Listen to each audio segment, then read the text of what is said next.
Hello students, question है आपके सामने जेईई मेंस 2025 का।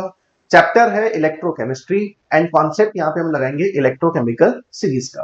क्वेश्चंस में बोला गया है कि आपके पास स्टैंडर्ड रिडक्शन पोटेंशियल गिवन है, आपको फाइंड करना है स्ट्रॉन्गेस्ट रिड्यूसिंग एजेंट। तो सबसे पहले जो गिवन वैल्यू है उन सबको मैंने डिक्रीजिंग ऑर्डर ऑफ एसआरपी के बेस पे अरेंज कर दिए। क्लियर है? समझते हैं कॉन्सेप्ट को ध्यान से देखिएगा। यहाँ पे ये आपके पास चार ऑप्शंस थे हमारे पास। इन सबसे पहले यहां पे Mn+7 से Mn+2 रिडक्शन पोटेंशियल है, 0 से -1 रिडक्शन पोटेंशियल है, +6 से +3 रिडक्शन पोटेंशियल है, +3 से 0 रिडक्शन पोटेंशियल है। हर एक केस में ऑक्सीडेशन नंबर यहां पे डिक्रीज हो रहा है, तो रिडक्शन पोटेंशियल की वैल्यू आपको गिवन है। अब आप जब टॉप से बॉटम आ रहे हैं तो एसआरपी की वैल्यू डिक्रीज हो रही है, और एसआरपी डिक्रीज होता है तो एसओपी इंक्रीज होता है। तो ये एसआरपी की वैल्यू आपको क्या बताती है?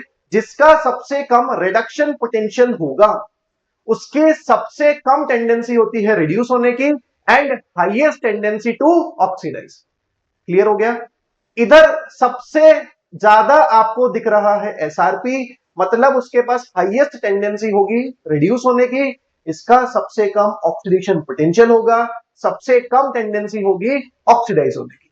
कॉन्सेप्ट समझ में आ गया? तो कॉन्सेप्ट क्या लगा दोगे अब आप यहां पे कि अगर इसका एसआरपी सबसे कम है तो इसके पास टेंडेंसी सबसे कम होगी रिड्यूस होने की, मतलब इसका होगा ऑक्सीडेशन।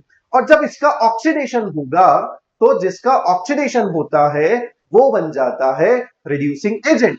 तो आपको क्वेश्चन ने यही पूछा है कि इस क्वेश्चन में रिड्यूसिंग एजेंट कौन होगा, तो आप बोल सकते हो कि इस क्वेश्चन का फाइनल आंसर जो आप टिक करेंगे वो होगा ऑप्शन नंबर सेकंड।